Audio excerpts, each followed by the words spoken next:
पहली बार prime minister Modi आ रहे हैं। आज आज पश्चिम बंगाल दिवस भी है। तारकेश्वर जाएंगे।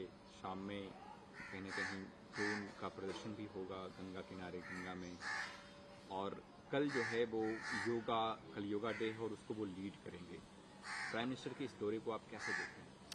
देखिए, प्राइम मिनिस्टर हमारे देश के जो प्रधानमंत्री हैं, मैं मानता हूं वो कर्म योगी भी हैं। तो इस हिसाब से अगर आप देखेंगे तो आज पश्चिम बंगाल दिवस है। श्यामा प्रसाद मुखर्जी को समर्पण किया गया है ये दिन, जिनके वजह से पश्चिम बंगाल बना था। तो आज उनको भी सम्मान देंगे देश के प्रधानमंत्री। और योगा जो है ये तो 5000 साल पुराना भारतवर्ष का हमारा रीति है योगा। और योगा से मन भी अच्छा रहता है, शरीर भी अच्छा रहता है। योगा के पहले देश के एम्बेसडर थे आपके स्वामी विवेकानंद जी, और उनके दिखाए हुए पथ पे हमारे देश के प्रधानमंत्री चल रहे हैं और योगा को प्रमोट कर रहे हैं, और योगा ग्लोबल स्टेज पे प्रमोट हो रहा है। ये तो अच्छा है, ये मन के लिए भी अच्छा है, शरीर के लिए भी अच्छा है। It's a very positive thing and I welcome प्रधानमंत्री नरेंद्र मोदी फॉर दिस। वो योगी हैं, वो योग कर रहे हैं और देश को और हमारे जो नए जनरेशन हो उनको योगा के लिए मोटिवेट कर रहे हैं। और मुझे अच्छा लगता है कि सबको इस पे मोटिवेट होना चाहिए। कल अभिषेक बनर्जी दिल्ली से कोलकाता आ रहे थे। एयरपोर्ट पे कुछ लोग उनको विरोध जताने के लिए कहीं न कहीं अंडे और आर्म्स भी दिखा, जैसा अभिषेक बनर्जी ने ट्वीट किया। तो वो सिक्योरिटी को लेकर के काफ़ी चिंतित हैं अपने, और जो जिस तरीके से हर जगह उनका विरोध हो रहा है। और कल देखा कि मारपीट हुई दोनों पक्षों में। इस पूरे घटनाक्रम को आप कैसे देखिए, पहला ये जो अंडा फेंकने का कल्चर चल रहा है, इसका तो मैं कड़ी शब्दों में निंदा करता हूं। ये कोई सभ्य समाज में, कोई लोकतांत्रिक राजनीति में इसका कोई जगह नहीं है। मैं ये मानता हूं कि देश के प्रधानमंत्री बंगाल में आ रहे हैं। प्रधानमंत्री हो, हमारे बंगाल के मुख्यमंत्री हो, या भाजपा के राज्य अध्यक्ष शमीक भट्टाचार्य हो, ये कोई इसका समर्थन नहीं कर रहे हैं। ये बीजेपी एक गलत प्रेसिडेंस और एक फ्रैंकेस्टाइन तैयार कर रहे हैं। ये अंडा फेंकने वाला कोई राजनीति का कल्चर नहीं हो सकता। पर दो बातें मैं जरूर कहूंगा। अभिषेक बनर्जी जी के ऊपर जो लोग अंडा फेंकने गए थे, उनमें से एक आर्म्स लेके पकड़ा गया। एक सांसद का सिक्योरिटी सरकार की जिम्मेदारी है और केंद्र सरकार की जिम्मेदारी। ये कड़ी तरह से चेक करना पड़ेगा। एयरपोर्ट पे और अभिषेक बनर्जी जी ने ट्वीट किया, उसके हाथ में आर्म्स था। ये नहीं हो सकता। एक एमपी का सिक्योरिटी कॉम्प्रोमाइज नहीं हो सकता। ये केंद्र सरकार और राज्य सरकार को कठोर तरीके से देखना पड़ेगा। और दूसरा चीज, मैं अभिषेक बनर्जी के खिलाफ एक बात बोलूंगा। अभी वो जहां जहां जा रहे हैं, उनके ऑफिस से व्हाट्सएप करके तृणमूल कांग्रेस के छात्रों और युवा 50-100 लड़के लड़कियों को वो हर जगह बुला ले रहे हैं। इन बच्चों का क्या गलती है? क्यों अभिषेक बनर्जी इन बच्चों का अपना ढाल बना रही है? आज उन बच्चों के साथ जो मारामारी हुआ, आज उनके ऊपर भी पुलिस केस होगा, वो जेल जाएंगे। अभिषेक बनर्जी क्यों अपना पीठ बचाने के लिए, खुद को अंडे से बचाने के लिए तृणमूल कांग्रेस के छात्रों और युवा के बच्चों को अपना ढाल की तरह इस्तेमाल कर रहे हैं? ये बहुत गलत कर रहे हैं अभिषेक बनर्जी। ये नहीं होना चाहिए। आप उनको भले ही लीगल हेल्प दे दें, बेल तो कोर्ट से होगा, पर पहले उनको पीसी और जेसी तो जेल में जाना पड़ेगा। इन बच्चों का क्या गलती? ये बच्चे अपने दिल से अभिषेक बनर्जी को अपना नेता मानते हैं, इसलिए एक व्हाट्सएप आ जाता है उनके ऑफिस से, सब भागे भागे जा रहे हैं। कभी उनके घर के सामने, कभी भवानी भवन सीआईडी के दफ्तर के सामने, कभी एयरपोर्ट के सामने। पर ये बच्चे जो ये झमेले में अभी फंस गए हैं, इनके ऊपर जब पुलिस कार्रवाई करेगी, इनके ऊपर जब FIR होगा, ये जब जेल जाएंगे, तब ये बहुत गलत काम कर रहे हैं अभिषेक बनर्जी जी। मैं आपको बोल रहा हूं, बच्चों को अपना ढाल मत बनाइए। हिम्मत है तो खुद लड़िए।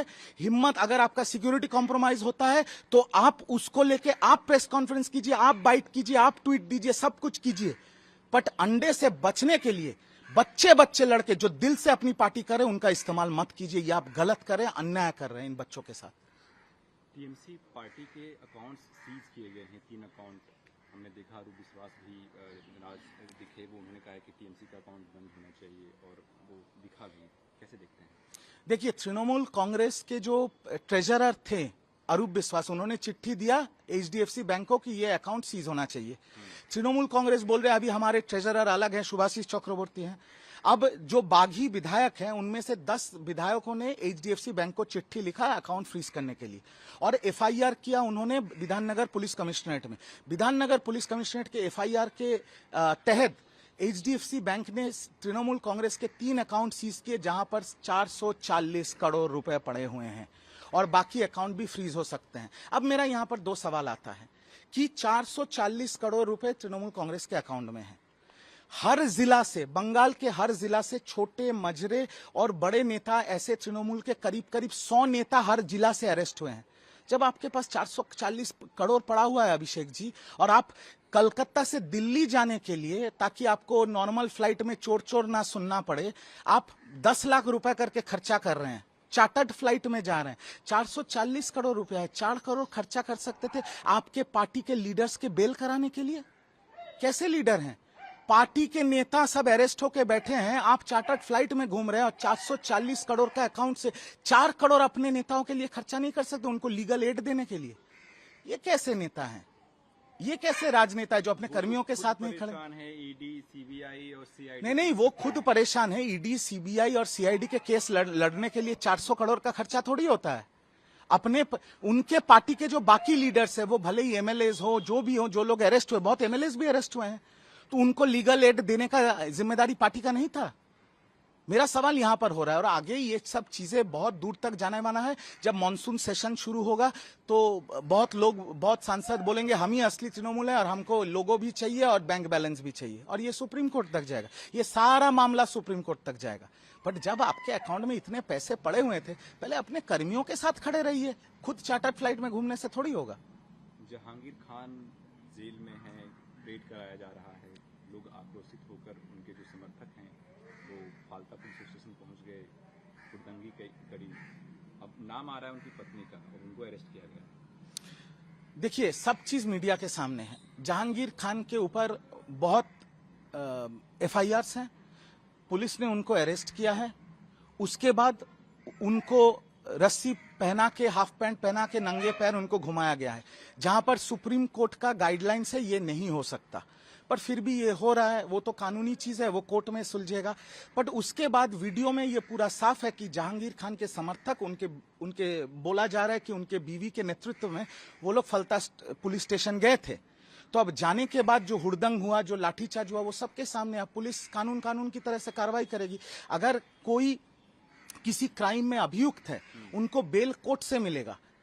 अगर मेरे को पुलिस किसी क्राइम में उठा के ले जाता है, मेरे 100 चाहने वाले थाना में घुस के हुड़दंग नहीं कर सकते, इसमें मेरे को बेल नहीं मिलेगा, उल्टा उनका जेल होगा, और जो होना था वही हो रहा है। और ये शुभेंदु सरकार में किसी को तो छोड़ेगा नहीं। ये पहले पुराना तृणमूल सरकार जैसा डरपोक सरकार नहीं है, ये दूसरा स्टाइल का सरकार है। तो यहाँ पर तो मुख्यमंत्री ने खुद बोला किसी को छोड़ा भी नहीं जाएगा, देश विरोधी कानून में उनके खिलाफ कार्रवाई की जाएगी, और जो नुकसान हुआ है उनके एसेट सीज करके उनको नीलाम किया जाएगा। तो अब जैसी करनी वैसी भरनी। हमने देखा कि नीट एग्जाम का पेपर लीक हुआ, एनटीए करवाती है एग्जाम, कल फिर से वो एग्जाम हो रहा है 21 तारीख को पूरे देश में। राहुल गांधी ने एनटीए और सरकार पे निशाना साधते हुए कहा है कि आप छात्रों के भविष्य के साथ आप धोखाधड़ी करना बंद कीजिए, खिलवाड़ करना बंद कीजिए, सही से एग्जाम कराइए। छात्रों का भविष्य का सवाल है। देखिए, राहुल गांधी जी नेता प्रतिपक्ष हैं, वो पॉलिटिकल लाइन पे बात कर रहे हैं। मैं पॉलिटिकल लाइन पे बात नहीं करूंगा। पहला तो मैं जितने भी नीट के प्रत्याशी हैं उनको मेरे तरफ से ऑल द वेरी बेस्ट, कि सबका क्लियर हो जाए। बट ये भी तो सच्चाई है कि एनडीए जो एग्जाम कराती है, ये तो एनटीए, तो ये तो पहली बार पेपर लीक नहीं हुआ है, ये तो सालों से पेपर्स लीक हो रहे हैं। ये तो कहीं ना कहीं बंद होना पड़ेगा। देश के जो छात्र हैं वो तो किसी पॉलिटिक्स का हिस्सा नहीं है, उनका भी भविष्य का सवाल है। ये तो प्रेसिडेंस है कि 5-5, 6-6 बार पेपर्स लीक हुए हैं, और कभी ना कभी किसी ना किसी को तो जिम्मेदारी लेना पड़ेगा। जैसे हम कहते हैं, the buck has to stop somewhere. The buck either has to stop with the education minister और with the honourable prime minister. किसी को तो जिम्मेदारी लेके हाथ उठा के ये बोलना पड़ेगा कि पेपर्स लीक नहीं होंगे, बच्चों का भविष्य खराब नहीं होगा। टेलीग्राम बैन हो गया, टेलीग्राम में लीक होना था, ये एक अच्छा मैसेज गया है। बट और स्ट्रिंजेंट मेजर्स लेना है, क्योंकि देखिए, एक देश के नागरिक के हिसाब से हमारे घर पे भी बच्चे हैं, जो आपका एएनआई देख रहे हैं उनके घर पे भी बच्चे। हम चाहते हैं हमारे बच्चों का भविष्य सुरक्षित हो। जो पढ़ाई लिखाई करके इतना मेहनत करके परीक्षा दे रहे हैं, उनके साथ ये नहीं होना चाहिए। आप देखिए ना, ये नीट का लास्ट जो पेपर लीक हो गया था, उसके बाद कितने बच्चे सुसाइड कर लिए। उनकी क्या गलती थी? किसी ना किसी को तो जिम्मेदारी लेके हाथ उठाना पड़ेगा। और जो आज सरकार में है उनको तो देश की जनता ने ही चुन के सरकार में बिठाया। ये पूरा जो लीक का कांड है इसको रेक्टिफाई करना, इसको ठीक करना और भविष्य में ऐसा ना हो और बच्चों का भविष्य सुरक्षित हो, इसको नरेंद्र मोदी जी और केंद्र सरकार को जिम्मेदारी लेके ये ठीक करना है। ठीक है, थैंक यू। Thank you.